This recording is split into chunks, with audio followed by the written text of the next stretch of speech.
ಎಲ್ರಿಗೂ ನಮಸ್ಕಾರ. Welcome back to Sandhya Shetty's kitchen.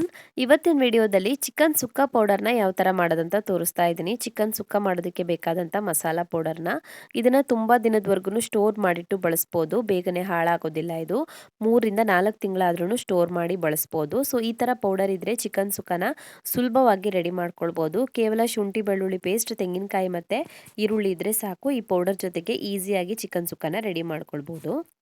So ಫಸ್ಟಿಗೆ ಮಸಾಲ ಪೌಡರ್ ಮಾಡೋದಕ್ಕೆ ಬೇಕಾದಂಥ ಮಸಾಲೆಗಳನ್ನು ಹುರ್ಕೊಳ್ಬೇಕು. ಒಂದು ಬಾಣಲಿನ ಕಾಯಿಸಿ ಅದಕ್ಕೆ ಅರ್ಧ ಟೇಬಲ್ ಸ್ಪೂನ್ ಆಗುವಷ್ಟು ಕೋಕೋನಟ್ ಆಯಿಲನ್ನು ಹಾಕ್ಕೊಂಡಿದ್ದೀನಿ.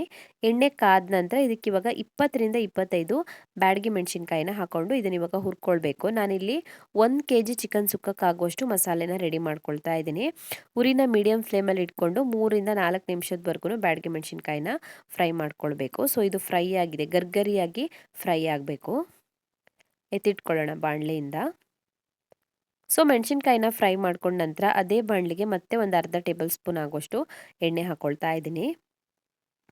ಎಣ್ಣೆ ಕಾದ ನಂತರ ಇದಕ್ಕೆ ಇವಾಗ 2.5 ರಿಂದ 3 ಟೇಬಲ್ ಸ್ಪೂನ್ ಆಗುವಷ್ಟು ಧನಿಯಾ ಕಾಳನ್ನು ಹಾಕೊಳ್ಳಿ. 1 ಟೇಬಲ್ ಸ್ಪೂನ್ ಆಗುವಷ್ಟು ಕಾಳುಮೆಣಸು, 1 ಟೇಬಲ್ ಸ್ಪೂನ್ ಆಗುವಷ್ಟು ಜೀರಿಗೆ, ಹಾಗೆಯೇ ಅರ್ಧ ಟೀ ಸ್ಪೂನ್ ಆಗುವಷ್ಟು ಮೆಂತೆಕಾಳನ್ನು ಹಾಕ್ಕೊಳ್ಬೇಕು. ಮೆಂತೆಕಾಳು ಜಾಸ್ತಿ ಬೇಡ, ಅರ್ಧ ಟೀ ಸ್ಪೂನ್ ಆಗುವಷ್ಟು ಹಾಕ್ಕೊಳ್ಳಿ, ಕಹಿ ಆಗುತ್ತೆ ಜಾಸ್ತಿ ಹಾಕಿದ್ರೆ.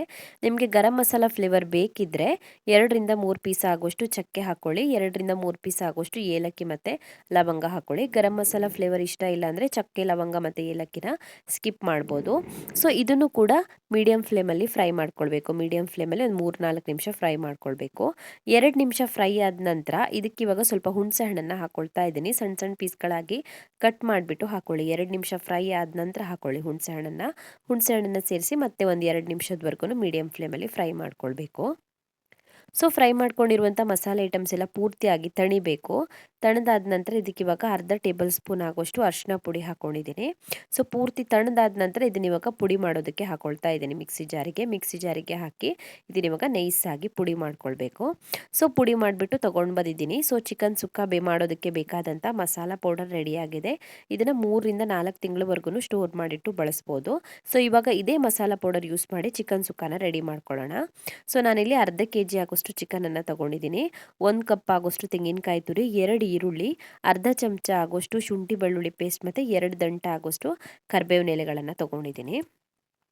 ಫಸ್ಟಿಗೆ ತೆಂಗಿನಕಾಯಿ ತುರಿನ ಫ್ರೈ ಮಾಡ್ಕೊಳ್ಬೇಕು. ಒಂದು ಬಾಣಲಿನ ಕಾಯಿಸಿ ಅದಕ್ಕೆ 1 ಟೇಬಲ್ ಸ್ಪೂನ್ ಆಗುವಷ್ಟು ಎಣ್ಣೆ ಹಾಕ್ಕೊಂಡಿದ್ದೀನಿ. ಎಣ್ಣೆ ಕಾದ ನಂತರ ನಾವು ತಗೊಂಡಿರುವಂಥ ತೆಂಗಿನಕಾಯಿ ತುರಿನ ಸೇರಿಸಿ ಒಂದು 2 ನಿಮಿಷದವರೆಗೂ ಫ್ರೈ ಮಾಡ್ಕೊಳ್ಬೇಕು. ನಾನಿಲ್ಲಿ ಅರ್ಧ ತೆಂಗಿನಕಾಯಿ ಯೂಸ್ ಮಾಡಿದ್ದೀನಿ. ಇದಕ್ಕೆ 1 ಕಪ್ ಆಗುವಷ್ಟು ತೆಂಗಿನಕಾಯಿ ತುರಿಗೆ ಅರ್ಧ ತೆಂಗಿನಕಾಯಿ ಯೂಸ್ ಮಾಡಿದ್ದೀನಿ. ಸೊ ಇದು ಫ್ರೈ ಆಗಿದೆ. ನಂತರ ಒಂದು ಬಾಣಲೆನ ಕಾಯಿಸಿ ಅದಕ್ಕೆ 2 ರಿಂದ 3 ಟೇಬಲ್ ಸ್ಪೂನ್ ಆಗುವಷ್ಟು ಕೋಕೋನಟ್ ಆಯಿಲನ್ನು ಹಾಕ್ಕೊಳ್ಬೇಕು, ತೆಂಗಿನ ಎಣ್ಣೆನ. ಎಣ್ಣೆ ಕಾದ ನಂತರ ಅದಕ್ಕೊಂದು ಸ್ವಲ್ಪ ಕರಿಬೇವಿನ ಎಲೆಗಳನ್ನು ಸೇರಿಸ್ಕೊಳ್ಳಿ. ಹಾಗೆಯೇ 2 ಈರುಳ್ಳಿನ ಸೇರಿಸ್ಕೊಳ್ಳಿ. ಸಣ್ಣಗೆ ಹೆಚ್ಚಿಟ್ಕೊಂಡಿರುವಂಥ 2 ಈರುಳ್ಳಿನ ಹಾಕ್ಕೊಳ್ಬೇಕು. ಈರುಳ್ಳಿ ಬಾಡೋವರೆಗೂ ಫ್ರೈ ಮಾಡಿಕೊಂಡು ಇದಕ್ಕೆ ಇವಾಗ ನಾವು ತೊಗೊಂಡಿರುವಂಥ ಅರ್ಧ ಚಮಚ ಆಗುವಷ್ಟು ಶುಂಠಿ ಬೆಳ್ಳುಳ್ಳಿ ಪೇಸ್ಟನ್ನು ಹಾಕ್ಕೊಳ್ಳೋಣ. ಮತ್ತು ಚೆನ್ನಾಗಿ ಫ್ರೈ ಮಾಡ್ಕೊಳ್ಳಿ. ಇದು ಫ್ರೈ ಆಗ್ತಿದ್ದ ಹಾಗೆಯೇ ಇದಕ್ಕೆ ಇವಾಗ ಚಿಕನನ್ನು ಸೇರಿಸ್ಕೊಳ್ಳೋಣ. ನಾವು ತೊಗೊಂಡಿರುವಂಥ ಅರ್ಧ kg ಆಗುವಷ್ಟು ಚಿಕನನ್ನು ಸೇರಿಸ್ಕೊಳ್ಳೋಣ. ಒಂದು 2 ನಿಮಿಷದವರೆಗೂ ಚಿಕನನ್ನು ಎಣ್ಣೆ ಮತ್ತು ಈರುಳ್ಳಿ ಜೊತೆಗೆ ಫ್ರೈ ಮಾಡ್ಕೊಳ್ಳಿ. 2 ನಿಮಿಷ ಫ್ರೈ ಮಾಡ್ಕೊಂಡ ನಂತರ ಇದಕ್ಕೆ ಇವಾಗ ರುಚಿಗೆ ತಕ್ಕಷ್ಟು ಉಪ್ಪನ್ನು ಸೇರಿಸ್ಕೊಳ್ಬೇಕು. ಚಿಕನ್ಗೆ ಎಷ್ಟು ಉಪ್ಪು ಬೇಕಾಗುತ್ತೋ ಅಷ್ಟು ಉಪ್ಪನ್ನು ಹಾಕ್ಕೊಳ್ಳಿ. ಅರ್ಧ kg ಚಿಕನ್ಗೆ ಬೇಕಾಗುವಷ್ಟು ಉಪ್ಪನ್ನು ಚೆನ್ನಾಗಿ ಮಿಕ್ಸ್ ಮಾಡಿಬಿಟ್ಟು ಇದನ್ನ ಇವಾಗ ಮುಚ್ಚಿಬಿಟ್ಟು ಒಂದು 10 ರಿಂದ 15 ನಿಮಿಷದವರೆಗಾದ್ರೂ ಬೇಯಿಸ್ಕೊಳ್ಬೇಕಾಗತ್ತೆ, ಚಿಕನ್ ಪೂರ್ತಿಯಾಗಿ ಬೇಯೋವರೆಗೂ. ಸೊ ಒಂದು 15 ನಿಮಿಷದವರೆಗೂ ಮೀಡಿಯಂ ಫ್ಲೇಮಲ್ಲಿ ಚಿಕನನ್ನು ಬೇಯಿಸ್ಕೊಂಡಿದ್ದೀನಿ. ಒಂದ್ಸಲ ಚೆನ್ನಾಗಿ ಮಿಕ್ಸ್ ಮಾಡ್ಕೊಳ್ಳಿ. ಚಿಕನ್ ಚೆನ್ನಾಗಿ ಬೆಂದಿದೆ. ಇವಾಗ ಇದಕ್ಕೆ ನಾವು ಆಲ್ರೆಡಿ ಫ್ರೈ ಮಾಡಿ ಇಟ್ಕೊಂಡಿರುವಂಥ ತೆಂಗಿನಕಾಯಿ ತುರಿ, ನಾವು ಪುಡಿ ಮಾಡಿಟ್ಕೊಂಡಿರುವಂಥ ಮಸಾಲೆಯಲ್ಲಿ ಅರ್ಧದಷ್ಟು ಮಸಾಲೆ ಹಾಕ್ಕೊಳ್ತಾ ಇದ್ದೀನಿ. ಸೊ ನಾವು ರೆಡಿ ಮಾಡಿಟ್ಕೊಂಡಿರೋದು 1 kg ಚಿಕನ್ಗೆ ಆಗುವಷ್ಟು ಮಸಾಲೆ. ಸೊ ನಾನಿಲ್ಲಿ ಅರ್ಧ kg ಚಿಕನ್ ತೊಗೊಂಡಿರೋದ್ರಿಂದ ಅರ್ಧದಷ್ಟು ಮಸಾಲೆ ಹಾಕ್ಕೊಂಡಿದ್ದೀನಿ. ಮತ್ತು ರುಚಿಗೆ ತಕ್ಕಷ್ಟು ಉಪ್ಪನ್ನು ಹಾಕ್ಕೊಂಡಿದ್ದೀನಿ. ಸೊ ಇದು ಸ್ವಲ್ಪ ಡ್ರೈ ಆಗಿದೆ, ನಾವು ಪುಡಿ ಮಾಡಿ ಹಾಕಿರೋದ್ರಿಂದ ಮಸಾಲೆನ ಸ್ವಲ್ಪ ಡ್ರೈ ಆಗಿದೆ. ಇದಕ್ಕೊಂದು ಸ್ವಲ್ಪ ನೀರು ಹಾಕ್ಕೊಳ್ತಾ ಇದ್ದೀನಿ. ಮಸಾಲೆ ರುಬ್ಬಿ ಹಾಕ್ಕೊಂಡಿರೋದಾದರೆ ಪರವಾಗಿಲ್ಲ, ಇದು ಪುಡಿ ಮಾಡ್ಕೊಂಡಿರೋದ್ರಿಂದ ಜಾಸ್ತಿ ಡ್ರೈ ಇದೆ. ನೀರು ಹಾಕಿಬಿಟ್ಟು ಚೆನ್ನಾಗಿ ಮಿಕ್ಸ್ ಮಾಡಿ ಮುಚ್ಚಿಬಿಟ್ಟು ಇದನ್ನು ಕುಕ್ ಮಾಡ್ಕೊಳ್ಬೇಕು.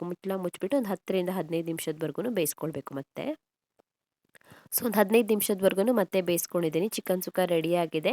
ಬೇಕಿದ್ರೆ ಇದಕ್ಕೆ ಕೊತ್ತಂಬರಿ ಸೊಪ್ಪು ಕೂಡ ಹಾಕ್ಕೊಳ್ಬೋದು, ಚೆನ್ನಾಗಿರುತ್ತೆ. ನಾನಿಲ್ಲಿ ಕೊತ್ತಂಬರಿ ಸೊಪ್ಪು ಹಾಕ್ಕೊಳ್ತಾ ಇಲ್ಲ. ಸೊ ಚೆನ್ನಾಗಿ ಮಿಕ್ಸ್ ಮಾಡ್ಕೊಳ್ಳಿ ಒಂದ್ಸಲ. ಸೊ ರುಚಿಯಾಗಿರುವಂಥ ಚಿಕನ್ ಸುಕ್ಕ ರೆಡಿಯಾಗಿದೆ. ಸೊ ಚಿಕನ್ ಸುಕ್ಕ ಮಸಾಲ ಪೌಡರ್ನ ಮಾಡಿಬಿಟ್ಟು ಅದರಿಂದ ಚಿಕನ್ ಸುಕ್ಕನ ಯಾವ ಥರ ಮಾಡೋದು ಅಂತ ನೋಡಿದ್ರಲ್ಲ. ಸೊ ನಿಮಗೆ ಈ ವಿಡಿಯೋ ಇಷ್ಟ ಆಗಿದ್ರೆ ವಿಡಿಯೋಗೊಂದು ಲೈಕ್ ಕೊಡಿ, ಹಾಗೆಯೇ ಕಮೆಂಟಲ್ಲಿ ತಿಳಿಸಿ ಹೇಗಿದೆ ಅಂತ. ಇನ್ನೂ ಹೆಚ್ಚಿನ ವಿಡಿಯೋಗಳಿಗೆ ನನ್ನ ಯೂಟ್ಯೂಬ್ ಚಾನಲನ್ನು ಸಬ್ಸ್ಕ್ರೈಬ್ ಮಾಡ್ಕೊಳ್ಳೋದನ್ನು ಮರಿಬೇಡಿ.